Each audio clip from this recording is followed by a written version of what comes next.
Let's get to something that is very, very notable in that it seems to be going completely unmentioned by many of the people on the right who touted the results of the House Intelligence Committee's Trump-Russia investigation. You might remember that not long ago, Donald Trump cheered what was very obviously a premature declaration from the House investigation into Trump-Russia that, lo and behold, big surprise, there was no interference by Russia to help Donald Trump in the 2016 election, and not even any more reason to keep investigating it. And the investigation is over. And Trump cheered it at the time and said, this is absolutely fantastic. Now, of course, we knew at the time that it was ridiculous to suggest that the House panel had done an even remotely thorough job to figure out the truth of what took place. We knew that the investigation was being run initially by the Trump transition team member, Devin Nunes. We knew that they hadn't even interviewed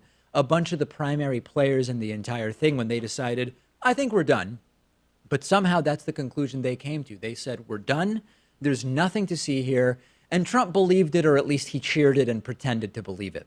As I've always said, the Senate Intelligence Committee has been doing their own investigation, and it doesn't have the power or the authority of the Robert Mueller investigation, but at least they seem to be taking it somewhat more seriously than Republicans on that House panel did.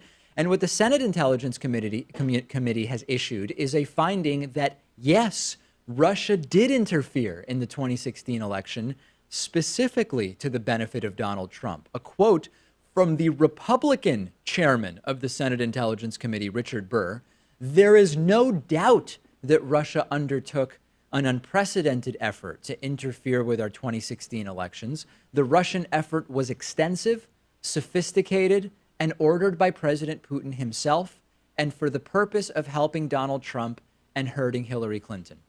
This is directly at odds with the House committee's findings, but it is exactly in line with the findings of the entire intelligence community of the United States. It's in line with common sense. And again, this is the Republican chairman of the Senate Intelligence Committee saying this. It's not some ideological Democratic shill or whatever they'd call him if he were a Democrat. But the obvious question is, the important question is anything going to be done now? Are they even going to act to prevent Russia from interfering again in just 6 months during our midterm elections? Because anybody saying we got him now, nothing's going to happen unless they can prove that Trump actually worked with Putin. That's the new moved goalpost standard. So the strongest case now that is there to be made is only by Robert Mueller. That's the only way I believe we're going to get consequences, whether it's conspiracy to defraud, obstruction of justice, witness tampering, financial crimes, whatever. I simply don't believe there will be any consequences as a result of the Senate committee saying, yeah, it happened.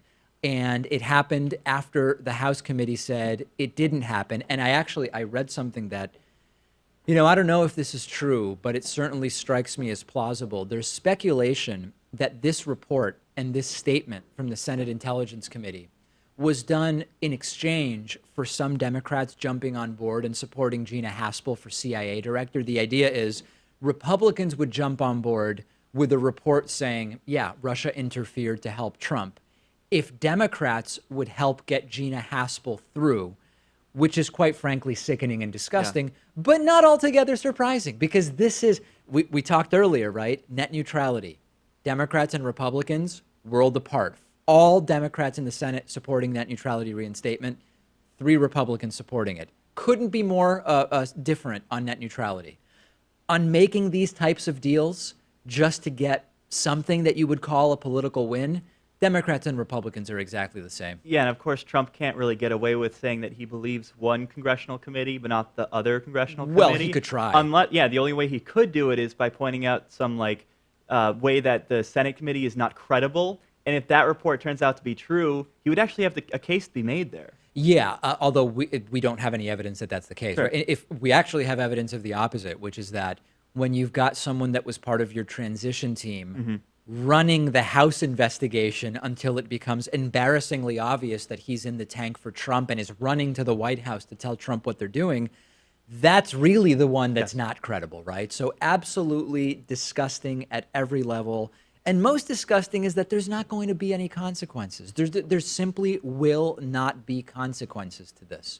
If you disagree, if you believe that, I don't know, something will come of this report from the Senate about their findings, let me know. Discuss this on our subreddit at davidpakman.com/REDDIT.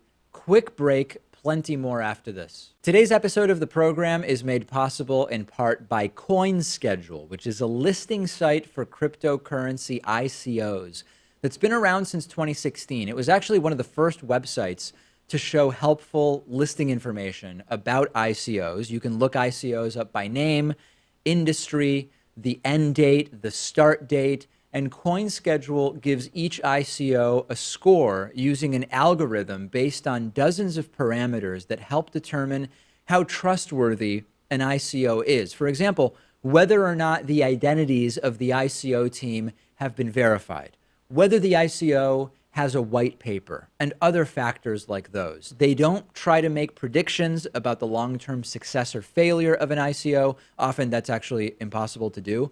What CoinSchedule does is provide users with a combined score of how much operational risk there is for different ICOs so that you can know where to be extra careful when you see a low rating. If you're watching on YouTube, I've put a link to the CoinSchedule website at the top of the video description. Nothing in CoinSchedule should be considered personalized investment advice. ICOs are risky. People should do their own research and make their own decisions.